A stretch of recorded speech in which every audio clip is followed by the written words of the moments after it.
যে 4000 এসআই সরাসরি নিয়োগ করা হবে। কতটা পড়াশোনা করে একজন এএসআই কে এসআই হতে হয়, একইভাবে এসআই থেকে ইন্সপেক্টর হতে হয়। অনেকগুলো আইন তাদেরকে পড়তে হয়, কারণ এগুলো বাস্তবায়ন করতে হয়। পিআরবি মোতাবেক 50% ডিপার্টমেন্টাল প্রমোশন দেওয়া হবে না, সরাসরি এসআই নিয়োগ হবে 4000। এটা আমরা শুনতেছি। আমি পুলিশের শিক্ষক হিসেবে বলবো, এই যে দেখেন, যারা নীতি নির্ধারক রয়েছেন আপনারাও জানেন যে কতটা পড়াশোনা করে একজন কনস্টেবলকে এএসআই হতে হয়, কতটা পড়াশোনা করে একজন এএসআই কে এসআই হতে হয়, একইভাবে এসআই থেকে ইন্সপেক্টর হতে হয়। অনেকগুলো আইন তাদেরকে পড়তে হয়, কারণ এগুলো বাস্তবায়ন করতে হয়। এবং এখানে স্পষ্ট করে বলা আছে, পিআরবিতে সেখানে বলা আছে যে নিয়োগে অবশ্যই 50% হবে বিভাগীয় নিয়োগ, মানে হচ্ছে পদোন্নতি পরীক্ষার মাধ্যমে, এবং 50% হবে সরাসরি নিয়োগ। তাহলে এই যে এখন যে শুনতেছি যে 4000 এসআই সরাসরি নিয়োগ করা হবে, এই সরাসরি যদি নিয়োগ করা হয় তাহলে কনস্টেবল থেকে যারা পাশ করে 6টা বছর পরে যারা পরীক্ষা দেওয়ার সুযোগ পেয়েছিল, তারা মেধায় পদোন্নতি পরীক্ষায় পাশ করেছে, তাদের নিয়োগের ব্যাপারটা কি হবে?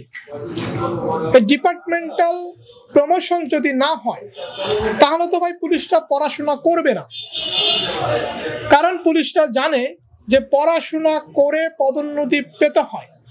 তারা যখন জানবে পড়াশোনা করেও কোনো লাভ হচ্ছে না, তারা যখন জানবে পিআরবি মোতাবেক 50% ডিপার্টমেন্টাল প্রমোশন দেওয়া হবে না, তখন তো তারা ভাই এই যে শত আইন পড়বে না। আমি নিজে অবাক হয়ে যাই এবং এটা ভাবি যে আমি যখন পুলিশদেরকে পড়াই তখন দেখি যে এটা কখনো আমার কাছে মনে হয় যে বিসিএস পরীক্ষার চেয়ে অনেক বেশি কঠিন। তাহলে যে মানুষগুলা, যে 946 জন পুলিশের এসআই পরীক্ষায় উত্তীর্ণ হয়েছে, এখন যদি তাদেরকে পাশ কাটিয়ে 4000 এসআই নিয়োগ দেওয়া হয়, তাহলে এই মানুষগুলা যারা মেধার ছাপ রেখেছে, এই মানুষগুলোর অবস্থানটা কি হবে? আমার একটাই কথা, সেটা হচ্ছে যে এই পুলিশ ভাইরা যেন বঞ্চিত না হয়। পিআরবি মোতাবেক যেন 50% যে বিভাগীয় পদোন্নতি এটা যেন হয়, এবং 50% যারা সরাসরি নিয়োগ সেটা যেন হয়।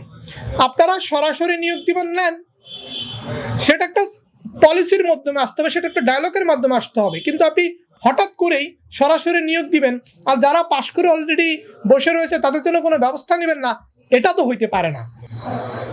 তা আমার দাবি এটা হচ্ছে পুলিশের শিক্ষক হিসেবে সমস্ত পুলিশের পক্ষ থেকে, যে বিভাগীয় যেই 50% নিয়োগ, এটা যেন 4000 পুলিশ যখন সরাসরি এসআই হিসেবে নিয়োগ করা হবে, এই 4000 পুলিশের মধ্যে যেন 2000 পুলিশ পিআরবি মেনে 50% যেন পদোন্নতি পরীক্ষা যারা উত্তীর্ণ হয়েছে তাদেরকে যেন রাখা হয়, বাকি 50% ডিরেক্ট যেন নিয়োগ হয়।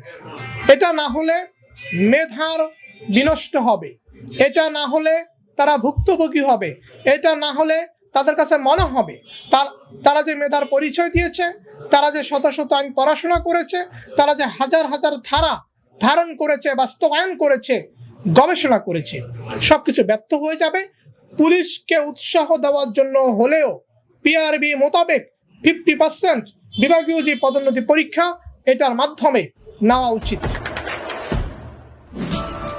দেশে দেশে সবার সাথে দ্য নিউজ।